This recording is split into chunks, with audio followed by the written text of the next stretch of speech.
5 pounds in a week. If you want to lose 5 actual pounds by next weekend, listen up, losing weight fast, though possible, is almost always unhealthy. That's because aiming to lose 5 pounds in a week can set you up for binge eating and fluctuations that interfere with long-lasting results, which basically defeats the whole point, right? It's also super hard. For most people, it's very, very difficult to lose more than 1 to 2 pounds of body fat in a week, says Philadelphia-based weight loss physician Charlie Seltzer, MD. Instead, you're more likely to shed water weight before actual fat. And while a decrease in water weight translates to pounds lost, the change is temporary, says Elizabeth Mayer Davis, PhD, a registered dietitian and chair of the Department of Nutrition at the University of North Carolina at Chapel Hill. Hey, FYI, we're doing this super important survey on anxiety. Do us a solid and check it out here. Even if you do meet your goal by Friday, it's nearly impossible to keep the weight off over the long term, says Dr. Seltzer. He explains that the intense calorie restriction required to lose that much fat would make you so hungry that you'd want to eat everything in sight, because survival. And since calorie restriction can slow your metabolism, per research published in the journal Obesity, your body will be less prepared to burn the foods you inevitably binge on, he adds. That could mean gaining more than you lost in the first place. Still, there are effective and healthy ways to kick off your weight loss, and, yes, it will take time. All without starving yourself, wasting money on sketchy supplements, or punishing your body with exercise. Instead, try a few of these safe, proven tips. And remember, you'll get the best, longest-lasting results from changes that don't leave you exhausted and dreaming of pizza. 1. Choose quality over quantity.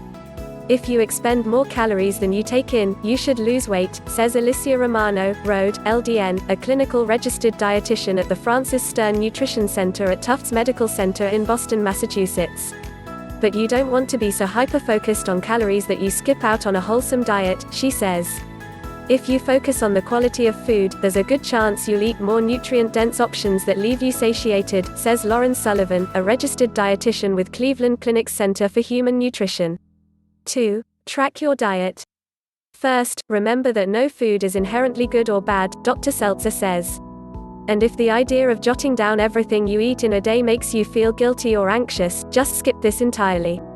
That said, people who track what they eat tend to be more successful in losing weight because it raises awareness about what they're noshing on, says Dr. Mayer Davis. In fact, a series of studies published in the Journal of Personalized Medicine suggest that those using apps to monitor their diet and activity were more likely to experience an increase in weight loss. Obviously, these apps, you know the ones, aren't going to work if you don't input everything you eat, says Dr. Mayer Davis. You've got to be consistent and honest about what you consume. 3. Focus on plants. A 20-year study of more than 100,000 people, published in the American Journal of Clinical Nutrition, researchers found those who ate more whole grains instead of refined grains, incorporated more fruits and veggies than sweets, and preferred tea and coffee to sweetened drinks and juices, gained less weight long-term. In another, smallish, study of more than 1,000 people, published in the Journal of General Internal Medicine, researchers found those following vegetarian and vegan diets, rich in whole grains, fruits, produce, nuts, and legumes, lost more weight than dieters on other plans, even the low-carb Atkins diet, over the same time span.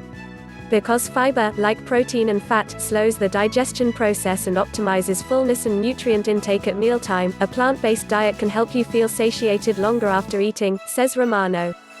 4. Opt for low glycemic carbs. A food's glycemic index (GI) refers to how quickly sugar from food enters the bloodstream and how slowly the food is digested. Foods with a glycemic load measuring less than 55, i.e. green vegetables, most fruits, raw carrots, kidney beans, chickpeas, lentils and bran breakfast cereals, enable your metabolism to run at a more consistent pace, which can positively impact weight loss, says Sullivan. Foods that rank 70 or higher, potatoes, white bread and short grain rice, potentially slow your metabolism, which may make it harder for you to shed weight. In a study of more than 100,000 people, published in the American Journal of Clinical Nutrition, researchers linked diets with a high glycemic load to increased weight gain. 5. Make super small food swaps. The best way to support sustainable weight loss is to incorporate small changes into existing habits, according to the European Journal of Obesity. So instead of giving up your daily BLT bagels in favor of an egg white wrap, try ordering your sandwich on an English muffin. Or say you eat a snack bar every afternoon, swap your 300-calorie bar for a 150-calorie alternative. When we commit to small food swaps, we actually adapt new behaviors, says Romano. Whatever you choose, just make sure your focus is on small manageable changes, that way you're more likely to follow through for an extended period of time, rather than just a few days or weeks, says Romano. 6. Don't skip meals.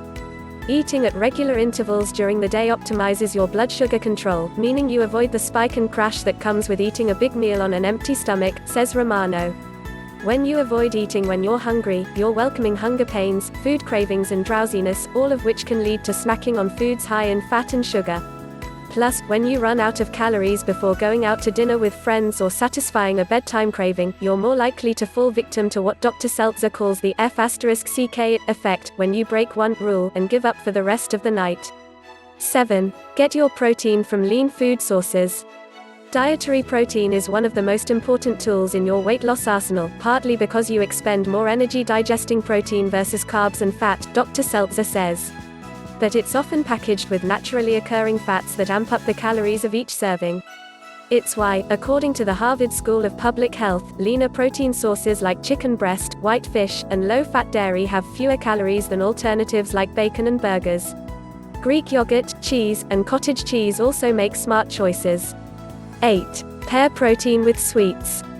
When you combine a carbohydrate, like toast, with protein and/or healthy fats, peanut butter, it slows digestion, which makes you feel fuller than you would eating the crab alone, Sullivan says. Next time you're craving sugar, pair some dark chocolate with nut butter and call it a day. 9. Opt for higher fiber carbs. Like protein, fiber slows the rate at which your body plows through crab calories so you feel full for longer and maintain steadier blood sugar levels, one reason why research consistently links fiber intake to weight loss. That means fibrous whole grain bread tends to be a better choice than white bread, and also explains why fruits, which contain fiber and valuable vitamins in addition to sugar, beat straight up candy every time. 10. Drink more water. Skimp on fluids, and your body will release an antidiuretic hormone that leads to water retention that could affect the scale, Dr. Seltzer says. While this sneaky effect is one reason why the scale is a poor measure of body mass loss, you can outsmart it by drinking more, particularly if you fill your glass with water or non-calorie alternatives like unsweetened coffee and tea. 11. Imbibe just a little bit less. Booze delivers 7 calories per gram, more than carbs and protein, 4 calories per gram, without filling you up or delivering essential nutrients. And because it chips away at your inhibitions, it makes those French fries at the bar look way better, and that late-night pizza stop a go.